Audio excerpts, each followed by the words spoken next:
Don't tell me there is nobody in the audience who hasn't a question for this man. His wife is a Mooney whose grandparents came from County Offaly.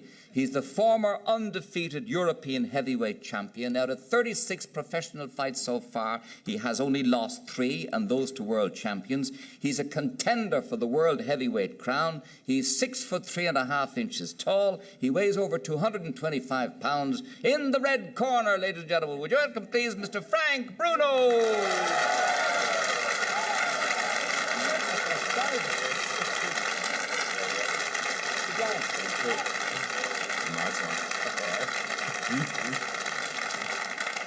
You're so welcome.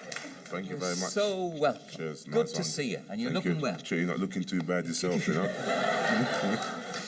I have a mystery in my mind. How does a guy as big as you, and who makes his living from beating people up in the ring, how are you so popular with everybody?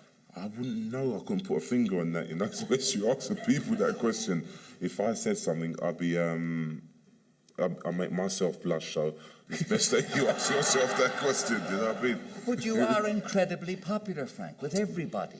Yeah, that's very nice, you know, you're making me blush under these lights as well, and I've got my makeup on as well.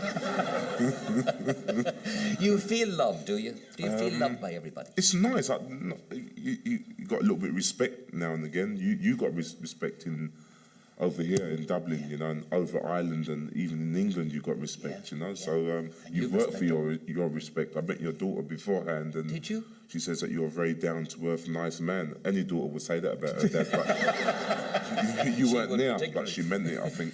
Which daughter was that, I wonder? Your daughter was here. I see, yeah. Well, there's 2, and I don't know which one was here. Right. But anyway, I'll take it. Don't go any further with it. That's all right. How would you like me to pronounce your name? Gay? Gay. Gay. Gay. Gay. Okay, Gay.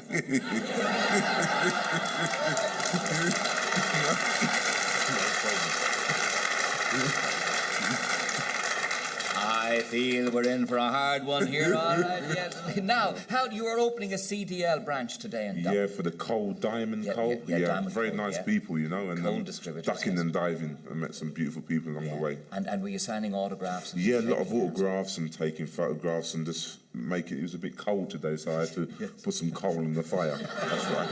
I see. Now, just before I go on to your personal thing, I got a tie as well by the man from the coal company. Oh, is that a tie from CDL? Right. Very good. That's very nice of him. Sure. Now, Frank, what is next for you? Bow is gone, and Holyfield is gone. So who are you fighting next? Bo's supposed to be defending his title against Lennox Lewis. Yes. At the moment, it's a bit difficult. What I'm hoping for, Gay, you don't mind me calling you Gay, what I'm hoping that Riddick Bowe gets stripped of his WBC championship for not defending it against Lennox Lewis, and Lennox Lewis defends his title against me in London, England, or in Ireland's Dublin Stadium. That's what I'm hoping for. Yeah, more likely London. Oh, by Jesus, yes. But Lennox...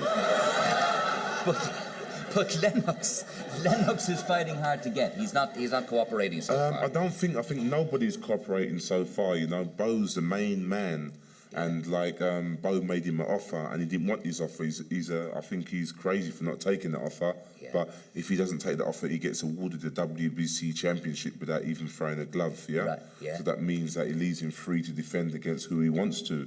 Yeah. And I think if he sees common sense and puts, you know, all his brains together with his trainers and that that he should fight against me, because it'd be worthwhile him fighting against me, and it's a blockbuster, roadblock, a stinging, a shocking sort of fight, you know. So I can't wait for that. He can't wait for that. But he's talking at the moment about fighting Herbie Hyde from Norwich that nobody has ever heard of. I think Herbie Hines ain't even heard of himself.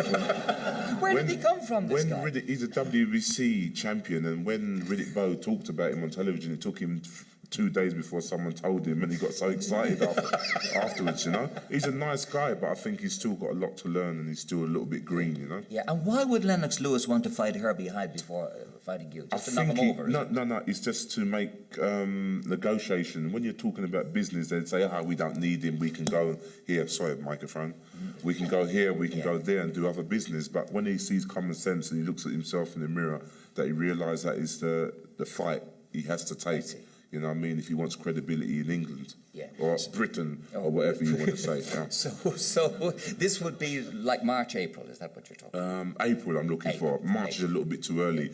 If the Lennox Lewis fight doesn't come in April, I've got to go in March because I've got a date penciled in. For March the 20th. And are you, March 25th? Yeah. Are you in Panto this year? Oh, by Jesus, not. I've been doing pantomime for 3 years solidly, so I think I've got to chill out with my wife and the kids, you know. And I'm doing pantomime on the beach in Jamaica and a little bit of pantomime in the front room as well, you know, all over the place, in the bedroom, you name it, I'm doing pantomime. I see. Different costumes. A different costume. Now, tell me about your wife. Being a Mooney, whose grandparents came from County Offaly. Yeah, right. She's a Mooney, and I think she's got a little bit of Irish in her, you know. Yeah. You've never been to County Offaly or anything like that to look Never. up there? I've been to Dublin, Belfast, quite a few places in Ireland, but I've never been there. I wouldn't even know where it is, to be quite honest. Not being rude or nothing like that, but unless I looked on the map, unless you point it out to me. Yes, well, yes, a good number of people will have that difficulty. So, you know, you were a bit of a tearaway as a kid, Frank. You've ended up such a lovely fellow, but you were a tearaway as a kid. I was a little bit of a tearaway, but I had a lot of energy when I was a youngster, and I used to run around and do crazy things, and I was a little bit of a naughty boy until I went to my boarding school, and people were being naughty to me, bullying me, and I stopped all that, and I had to be a normal human being and get on with my life, you know. So that's what I done. People bullied you, Frank? Most definitely, and bullied me very, very badly. So I'm not bullying on the head. Yeah, seriously, when I went to my school, they beat me up, hit me upside the head, as I say in America. They beat you up? Yeah, give me a couple of slaps, you know, the slaps in the back of your neck and send you down the shots and polish their shoes and that, yeah. And what did you do in return? They were bigger than me and older than me, and they had all sorts like instruments, what I'd never even seen. So I had to do what they said, to be quite honest. Yeah. Are you having me on now? No, I'm serious. When I went to boarding school, there was guys bigger than myself and older than myself and were bullying me, yeah. Good. And I was a bully before then, but I needed that to show me to stop that and knock that on the head, you know. Then you went through a disco nightclub period, didn't you? You were out swinging with the boys and shifting and strutting and doing your thing. I was never a disco sort of boy. In my bathroom, in my toilet, I'm a disco king, you know. I'm a bad dude in the toilet, you know, when no one's watching. Yeah. But when I'm out, I'm a bit stiff, you know. I see. But right. in the toilet, I'm very bad. Do you drink, Frank? Not really. Occasional Guinness, I have to put a little bit of lead in my pencil. Yeah. The Irish Guinness. But I wouldn't go so far as to say I go to the pub every single day. Yeah. You're not really given to alcohol. Would you go into a pub on your own, for example, or go to a nightclub on your own or anything like that? No, it's not your scene, is it? I don't think so, you know what I mean? Unless I had Harry with me as a bodyguard, I would go in there, mate. You know what I mean? Yeah. I wouldn't really, no. I'm not saying that I don't go to clubs and I wouldn't go to pubs. Yeah, naturally I would. Yeah. But I try and avoid them because once the people get the firewater down there, they think they're bigger than they really are, you know. They think they've got their stilettos on and they think they've got Popeye muscles, you know what I mean? I don't want to come and test you, so I sort of keep away from them.